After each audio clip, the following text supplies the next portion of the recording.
Hi అండి, అందరికీ నమస్కారం. ఈరోజు మనం 200 లీటర్ల నీమాస్త్రం తయారీ విధానాన్ని చూద్దాం. దీన్ని మనం ఎకరానికి వాడుకోవచ్చు. దీనికి మనం 10 కేజీల వేపాకుని కచ్చపచ్చగా దంచి ఒక 10 లీటర్ల నీటిలో కలపాలి. దానికి మనం దేశీ ఆవు పేడని ఒక 2 నుంచి 3 కేజీల వరకు తీసుకొని అదే నీటిలో కలపాలి.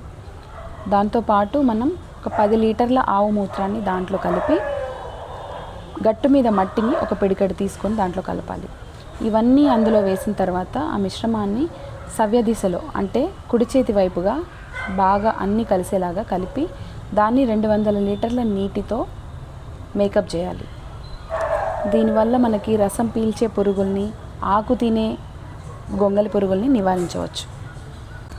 ఈ విధంగా తయారు చేసుకున్న 200 లీటర్ల నీమాస్త్రాన్ని వారం రోజుల పాటు ఉదయం సాయంత్రం సవ్య దిశలో కలుపుతూ ఉండాలి. దీన్ని మనం వారం తర్వాత నెల రోజుల వరకు వాడుకోవచ్చు. దీనికి ఎటువంటి నీళ్లు కలపకుండా డైరెక్ట్గా స్ప్రే చేసుకోవాలి. Thanks for watching.